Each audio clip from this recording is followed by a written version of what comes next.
वीकेंडला पर्यटनाचा आनंद घेण्यासाठी कोकणात गेलेल्या साताऱ्यातील 8 तरुणांवर काळानं अत्यंत भीषण घाला घातला। महाबळेश्वर आणि पोलादपूरला जोडणाऱ्या अत्यंत धोकादायक आंबेनळी घाटात एक स्कॉर्पिओ सुमारे 1000 फूट खोल दरीत कोसळून या भीषण अपघातात गाडीतील 8 जणांचा जागीच मृत्यू झाल्याची माहिती समोर आली। पर्यटनाचा आनंद कडू करणाऱ्या या अपघातानं संपूर्ण सातारा जिल्ह्यावर आणि विशेषतः आसगाववर शोककळा पसरली। नेमका हा अपघात कसा घडला आणि या घाटात सातत्यानं अपघात का होत आहेत याची सविस्तर माहिती आपण या व्हिडिओच्या माध्यमातून जाणून घेऊया। नमस्कार, मी वैभव पाटील, तुम्ही पाहतात माय महानगर लाईव्ह। सातारा जिल्ह्यातील आसगाव येथील हे सर्व तरुण 22 ते 24 मे दरम्यान कोकणातील दापोली आणि हर्णे येथे फिरण्यासाठी गेले होते। पर्यटनाचा आनंद घेऊन परतीच्या प्रवासाला निघाले असताना रात्रीच्या अंधारात आंबेनळी घाटातील दाभिल गावाजवळ चालकाचं वाहनावरील नियंत्रण सुटलं।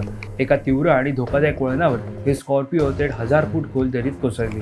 घाटातील अंधार आणि दरीची अथांग खोली यामुळे अपघाताची भीषणता इतकी प्रचंड होती की स्कॉर्पिओचा पूर्णपणे चक्काचूर झालाय। समोर आलेल्या फोटोमध्ये गाडीच्या 5 फुटांच्या अंतरावर मृतदेह पडलेले दिसून येत होते। आज सकाळी 10 वाजेपर्यंत रेस्क्यू टीमच्या हाती काही मृतदेह लागले असून उर्वरित मृतदेह बाहेर काढण्याचं काम युद्ध पातळीवर सुरू आहे। या हृदयद्रावक अपघातात मृत्युमुखी पडलेल्या सर्व तरुणांची नावं समोर आली आहेत। त्यानुसार महेश अनिल पवार, आदित्य अशोक साळुंके, रितेश राजेंद्र लोखंडे, सुहास जितेंद्र लोखंडे, अंश समीर चव्हाण, उत्कर्ष शिंगटे, अनिल शिंगटे, नितीन किसन नायकोंडे अशा या अपघातात मृत्युमुखी पडलेल्या प्रवाशांची नावं आहेत। या तरुणांना वाचवण्यासाठी आणि मृतदेह बाहेर काढण्यासाठी पोलादपूरचे तहसीलदार घोरपडे, पोलीस निरीक्षक आनंद रेवडे यांच्यासह महाबळेश्वर ट्रॅकर, सिस्केप rescue team, Kolad rescue team, Sahyadri adventure आणि आपदा मित्र यांच्या पथकांनी मध्यरात्री 3 वाजेपासून अथक परिश्रम घेतल्याची माहिती समोर येत आहे। आंबेनळी घाटात अपघात होण्याची ही पहिलीच वेळ नाही। हा घाट महाराष्ट्रातील सर्वात धोकादायक मृत्यूचा सापळा बनत चालला आहे। या घाटात यापूर्वी झालेले काही सर्वात भीषण अपघात ते सुद्धा समजून घेऊयात। 28 जुलै 2018चा महाभीषण अपघात आंबेनळी घाटाच्या इतिहासातील हा सर्वात काळा दिवस होता। दापोली कोकण कृषी विद्यापीठाचे कर्मचारी पिकनिकसाठी महाबळेश्वरला जात असताना याच घाटात त्यांची बस दरीत कोसळली होती। या भीषण दुर्घटनेत 33 कर्मचाऱ्यांचा मृत्यू झाला होता, तर प्रकाश सावंत देसाई हे एकमेव कर्मचारी यातून सुदैव वाचले होते। एसटी बस आणि खासगी गाड्यांचे भीषण अपघात। या घाटात यापूर्वी अनेकदा एसटी बसेस आणि पर्यटकांच्या गाड्या वळणाचा अंदाज न आल्यानं दरीत कोसळल्या।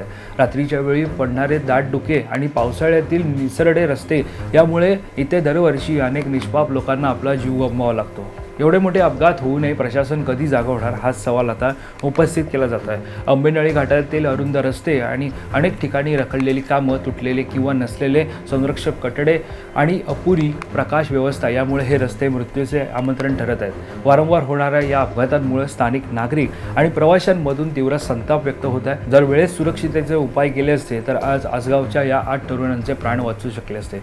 दरम्यान या अपघातानंतर राज्याचे मुख्यमंत्री देवेंद्र फडणवीस यांनी या अपघाताच्या पार्श्वभूमीवरती श्रद्धांजली अर्पण करत त्यांना मदतसुद्धा जाहीर केलेली आहे।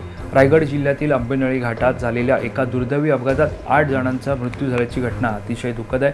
मी त्यांना भावपूर्ण श्रद्धांजली अर्पण करतो। त्यांच्या कुटुंबियांच्या दुःखात आम्ही सहभागी आहोत। हे 8 मित्र फिरायला गेले असता त्यांचं वाहन दरीत 1000 फूट खोल खाली कोसळले, त्यामुळे मृतदेह वेगवेगळ्या ठिकाणी आहेत। जिल्हा प्रशासनानं तातडीने मदत व बचाव कार्य प्रारंभ केलं असून प्रत्येकी 7 जणांची 5 पथकं तयार केली आहेत। मृतदेह बाहेर काढण्याचं काम युद्ध पातळीवर हाती घेण्यात आलं असून आतापर्यंत 3 मृतदेह बाहेर काढण्यात आले आहेत। लवकरच उर्वरित मृतदेह बाहेर काढले जातील। यात NDRFची सुद्धा मदत घेतली जात आहे। इतर स्वयंसेवी बचाव पथकं सुद्धा मदत करीत आहेत। मृतांपैकी एक रत्नागिरी जिल्ह्यातील असून उर्वरित 7 हे सातारा जिल्ह्यातील आहेत। रायगड आणि सातारा पोलीस दल सुद्धा समन्वय ठेवून आहेत।